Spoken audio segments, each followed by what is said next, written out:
Chip Kelly's on the Iron Throne, and if you speak ill of him, he's going to cut off your head. Okay, maybe not literally, but he will cut you from your contract. Mike Owens is here. I'm Adrian Fedque. Let's get right into it, Mike. What did you think about the Evan Mathis release? Well, it was really a lose-lose situation. Things got ugly, and once again, the Eagles were dealing with Drew Rosenhaus. Of course, we all remember Rosenhaus in that famous scene with T.O. in the driveway while T.O. was doing his sit-ups. And once again, Rosenhaus came back to strike us again. And this time it was with Evan Mathis. We really don't know what occurred, between Evan Mathis and Chip Kelly, and also Rosenhaus being involved as, Mathis's agent. But in the end, Chip Kelly, threw down the hammer once again and showed that he's in total control of this organization. And if you get out of line, you're not going to be here. Yeah, and I'll tell you what, when I initially heard of the release, I was a little bit befuddled, scratching my head. But now that I've obtained more information, I mean, if Evan Mathis really thought he was going to get $8.5 billion this season, he's out of his mind.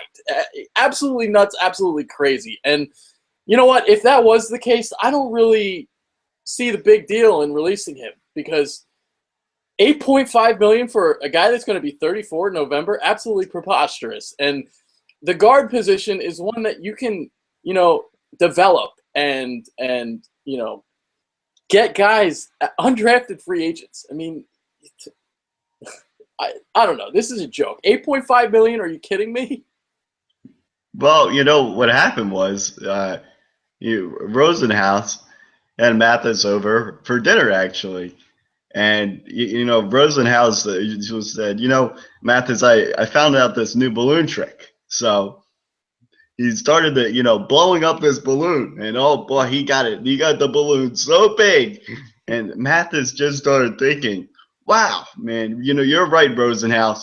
I can go out there and I'm worth the, $8 million. Well, and, next day, then Chip Kelly came along and said, look, you think this is funny. This is all, fun and games here. Well, not for Chip Kelly. Chip Kelly brought out his hands, his massive hands from drinking all those smoothies, and he just popped the balloon right there and said it's over. Pack up your bags, pack up the rest of your balloons, and you're out of town. Now, as I referenced before, the guard position is one that you can develop. And the Eagles are very, very good at doing this. And I got a stat for you. This is something we talked about, right before the show. Of the 4 teams last year in the conference championship games, you got the New England Patriots, Seattle Seahawks, Green Bay Packers, and Indianapolis Colts. Of the 57 offensive linemen on those rosters, 28 of them were undrafted. That's 49%. Now, when you look at the Eagles, seven of, I believe, the 15 or so linemen that they have were undrafted, and they picked up 4 of them in after the NFL draft. So 4 of the 16 undrafted free agents that they picked up were offensive linemen. And the other thing I wanted to say too is, Evan Mathis, Pro Bowl guard, Pro Football Focus ranked him as their top guard from 2011 to 2013. He was ranked 2nd last year. All that's good and dandy. But even without him, I still think this Eagles offensive line is one of the top 5 in the NFL. You still got Jason Peters. You still got Jason Kelsey. You have Lane Johnson at right tackle. Granted, none of these guys are playing next to each other, but that's still a lot of talent. And replacing Mathis with Alan Barbary and then you got Matt Tobin at right guard, these guys aren't horrible. Yeah, I mean, this isn't the end of the world here. It's not like Mathis was a young player in the prime of his career. He was getting up there in age, and like I said before, his head got a little bit too big. So the Eagles decided to move on, and they felt like that they had suitable replacements, and that's why they got rid of Mathis, because they have a lot of faith in guys like Alan Barbray and Matt Tobin, who are projected to be the starters right now at the guard positions. And it's actually an interesting story with Barbray, because people don't know how to say his name, but you got an inside scoop here on what the Eagles say on their website. It's Barbary. He's French. It's Barbary. You can call him Barber. You can call him Barbary. He doesn't give a fuck. But it's Barbary, and he's a nice enough guy. He will take questions from any of those three pronunciations. Yeah, and I'm sure that since he's going to be playing a lot this year, it'll be interesting to see how many announcers butcher his name, because I'm sure it's going to be often. Oh, God. Just don't get Dick Stockton on the call, because he's the worst one of them all. Yeah, he's pretty bad. Also, if they have McNabb paired with him, then oh God, that's a recipe for disaster. Oh man. I'll tell you what though. All right, so we got Alan Barbary in here. The team's speaking very, very highly of him, and you know what? I got nothing. I got nothing on the guy. The guy got hurt last year, week 1. High ankle sprain, lost for the season, high ankle injury. So all I've seen him play is tackle, and I really don't have anything on him. So unfortunately, I'm like all you guys. I'm just waiting and seeing, and I'm going to trust in the organization because they're raving about him. Now, I will say this about Tobin. I kind of fell in love with him during preseason last year. Thought he played really, really well. Then he got hurt in his last game, high ankle injury, which coincidentally the same kind of injury that Barbary had, but Barbary missed the whole season. Tobin came back in week 4. Now, Tobin wasn't really that good during the regular season, but he was dealing with an injury, so he's kind of like on the fence as well. Now, obviously, you're going to have other guys fighting for that other guard spot. You got Dennis Kelly. You got freaking, I don't know, Julian Vandervelde. You got all these different guys. You got Andrew Gardner, too, in there. So all these guys are going to be fighting for those guard spots. But I think Tobin and I think Barbary are the leading candidates to start. And we'll see about Tobin. I kind of like him a little bit. I like him more than Barbary. So we'll see. We'll see what happens, but like you were saying, the organization is pretty high on Barbary. Chip Kelly, especially, he has even brought his name up during some press conferences here during the off-season workouts and mini camp. When asked about the offensive line, Barbary's the guy that he talks about. He doesn't really bring up the other guys' names, but he talks highly of Barbary. So, we'll see what happens. But the one common theme here is with these offensive linemen that we're talking about is that these guys they're pretty big guys, and from what we know about Chip Kelly, he has that that philosophy that big people beat up little people. So you're starting to see that with the types of guys that Chip Kelly is bringing in here, the guys that he has drafted. They're pretty big guys. I mean, recently, as we talk about the offensive line, they just signed this guy named Jared Wheeler. Now, not many people know about him. I didn't know about him until they signed him. And this guy has never played, a down in an NFL game.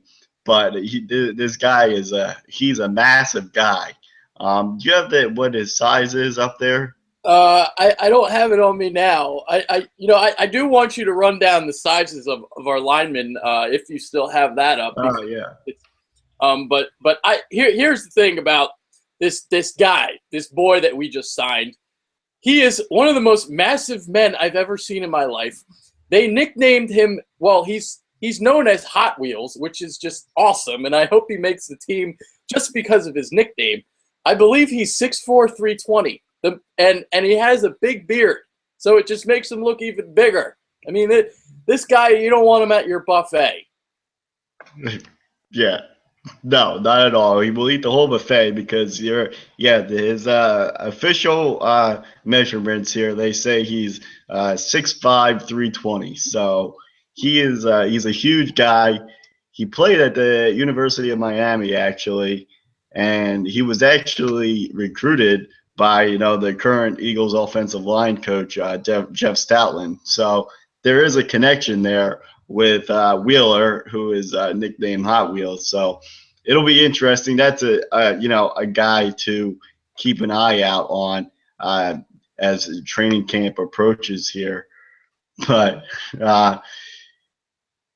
yeah, we'll see what happens. What was the question that you wanted me to go through the? Yeah, yeah. If you can find that, I could keep Yeah. talking. I could No, talk.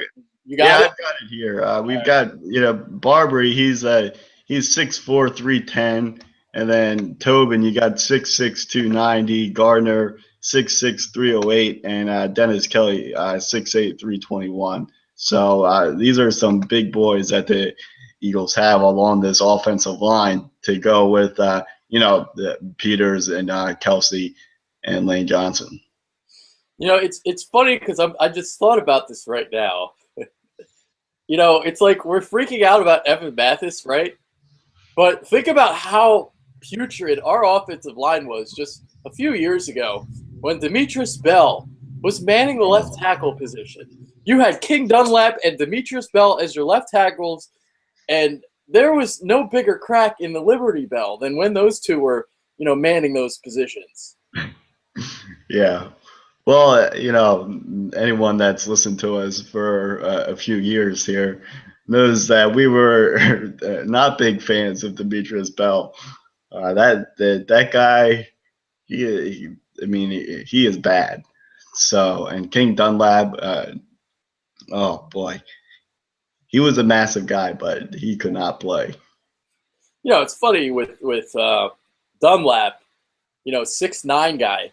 He's actually kind of found himself a niche there in San Diego. He's actually kind of played pretty well, which is shocking to me because he sucked here. He was awful. And, it kind of reminds me of what Evan Mathis was before he came to Philadelphia, because Evan Mathis was a journeyman. He played for all these different teams, and he was never really any good until he came to Philly. Signed a 5-year, $25 million contract. That was, part of the dream team situation there. He was one of the guys, one of the lone jewels that we signed. And I just wanted to throw this out there real quick because it reminds me a lot of the Alan Barbary situation. Barbary's 31 years old. When we signed him, he was kind of like a journeyman type, played for all these different teams, never found himself a home. And now he's getting that opportunity. And I'm not saying that he's going to be Evan Mathis. Evan Mathis, Pro Bowler, All-Pro, all that good stuff. Pro Football Focus, sucks his cock. But, Barbary, if he's just average, that's a good thing. Yeah, when you look at the guard positions here, we don't need anything outstanding. We really just need these guys to come in and do an average job. Just really get the job done. As long as they don't hurt the team, then we should be all right. But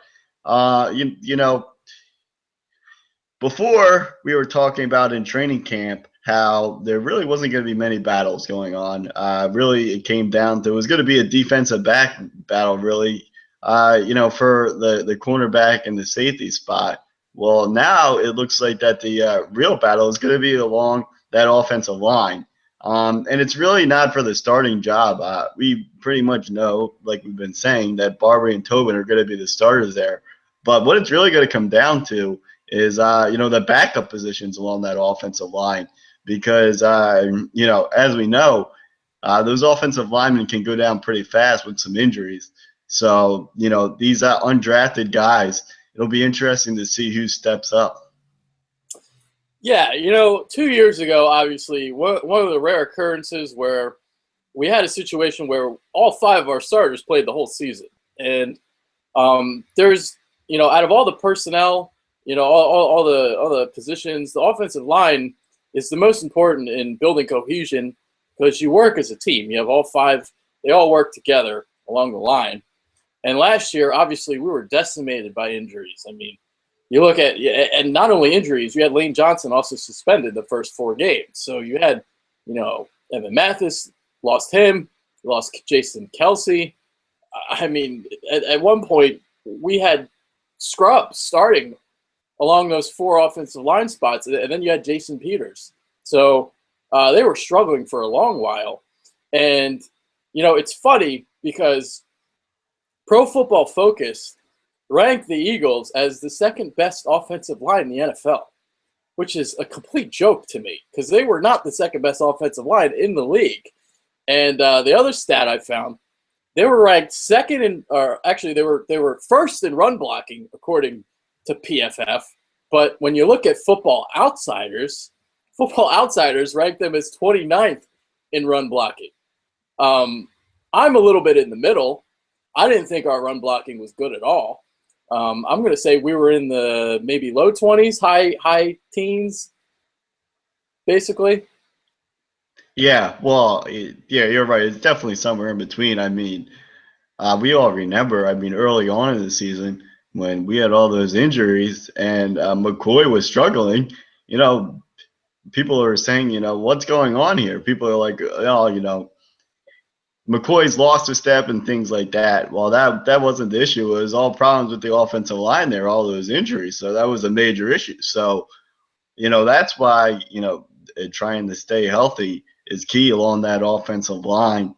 And it's a good thing that we're only talking about the guard position here.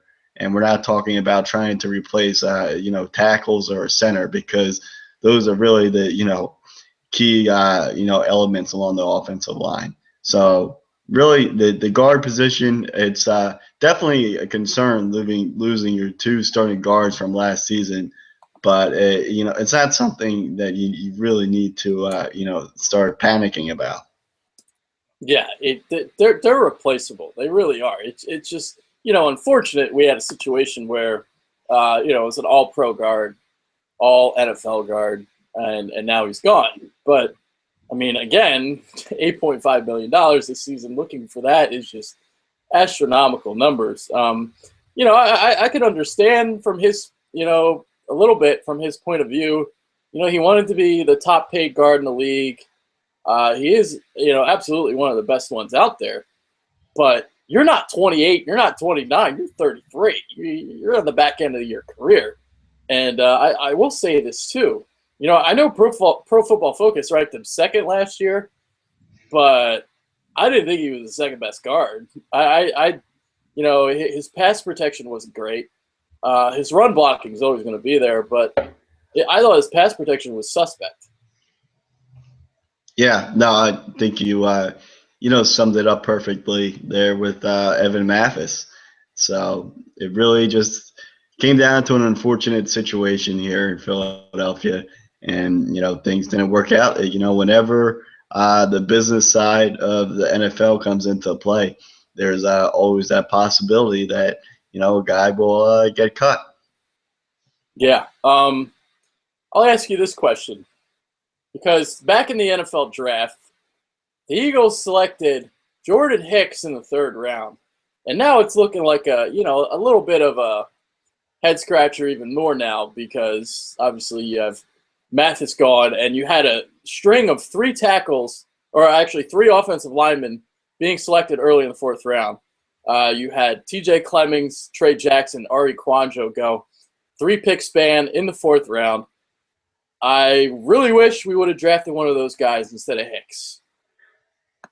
Yeah, well, that's one of those things where we're going to find out if we regret that, pretty fast here into the upcoming season. That it's really going to come down to how, Barbary and Tobin play. I mean, if they go out there and, do a good job, and it also will obviously depend on how Hicks does. We'll see if he, sees some time on the field.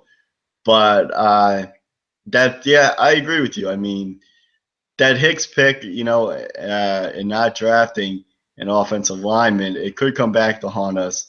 And it's one of those things that we're just going to have to see how it plays out. But, just keep an eye on Hicks. I mean, hopefully, I mean, he plays well. The Eagles obviously like him, but he's a guy, again, that's had an injury past. So it's definitely going to be interesting to see.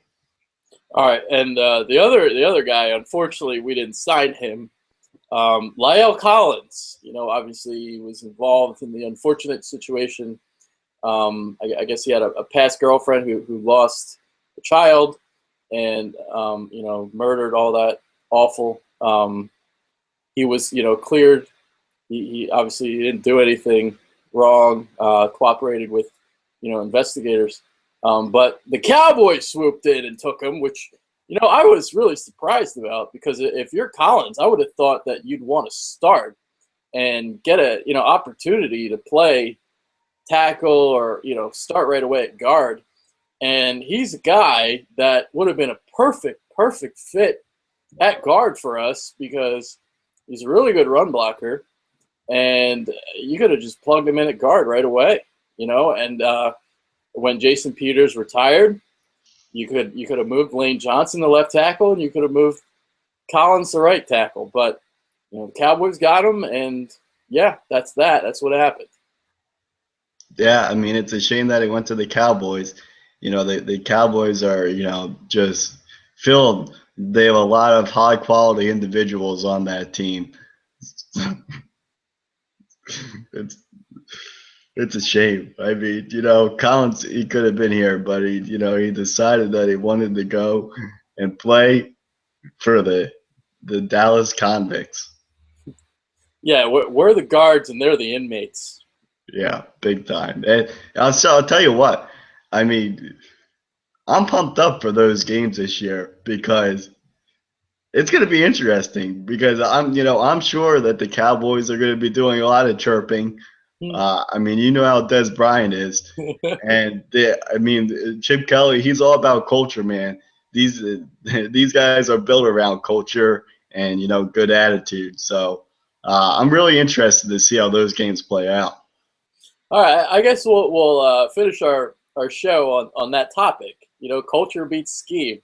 I've always believed that culture and talent beats scheme, because it's funny. Like, people bring up culture, right? Winning brings you culture, because if you're losing, there's no culture.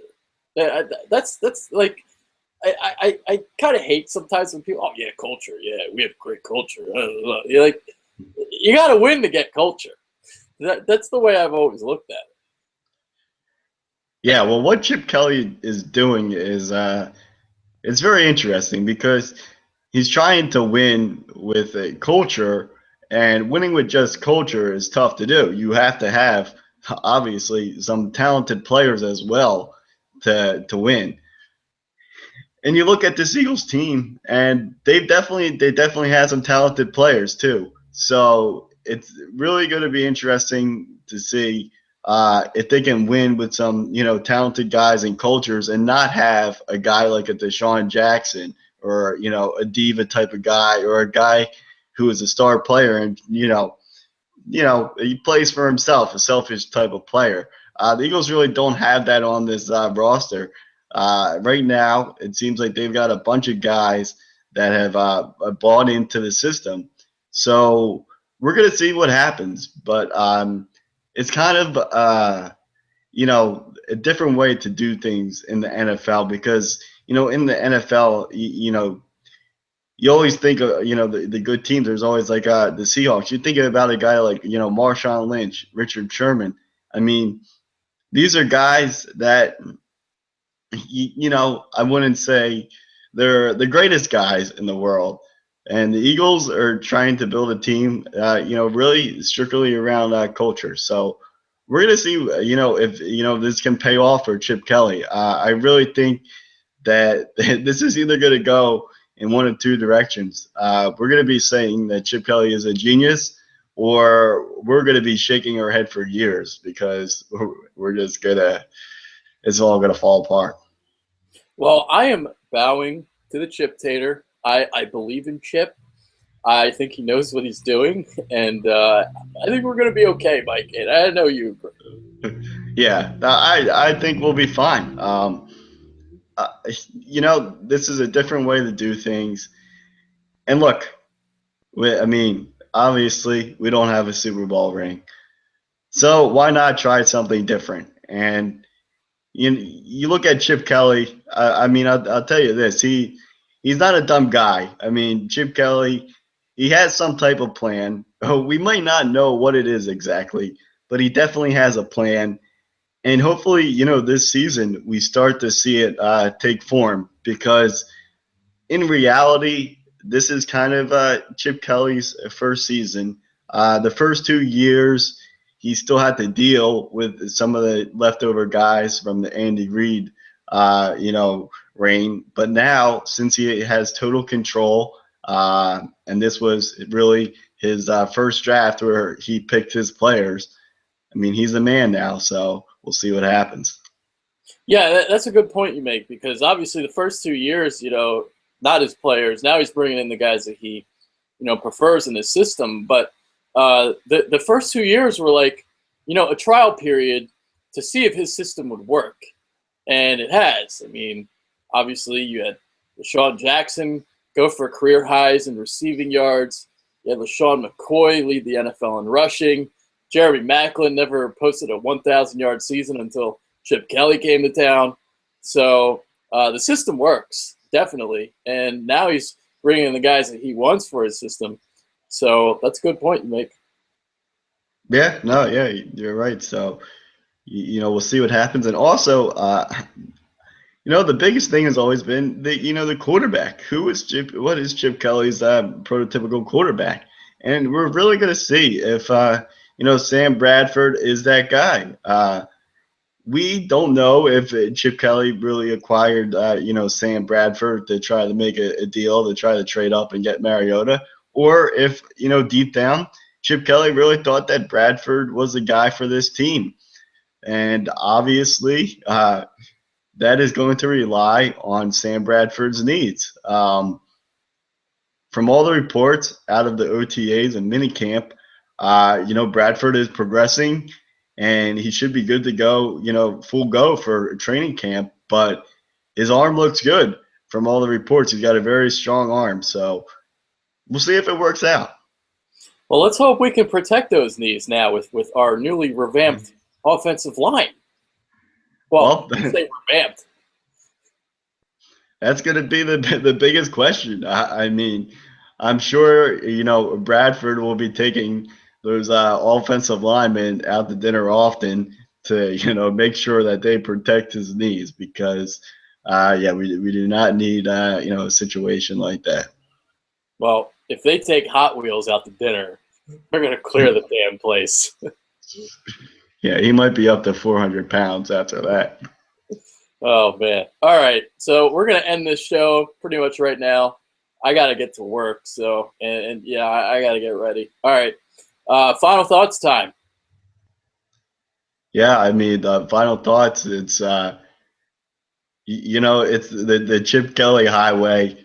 I mean, this guy is, he's speeding down the highway, and you either, hop in to his Mercedes or you get off board. I mean, there's no, other way about it. I mean, either you believe in this guy and you believe in his system, and if you stray away from it and you decide that you want more money, or something along those lines, it's not going to work out, and Chip Kelly will throw you out of the car. Well, there you go. Chip Kelly's way or the highway. So it's what it is. All right. That being said, that's Mike Owens. I'm Adrian Fedke. We'll be back next week sometime, I'm sure.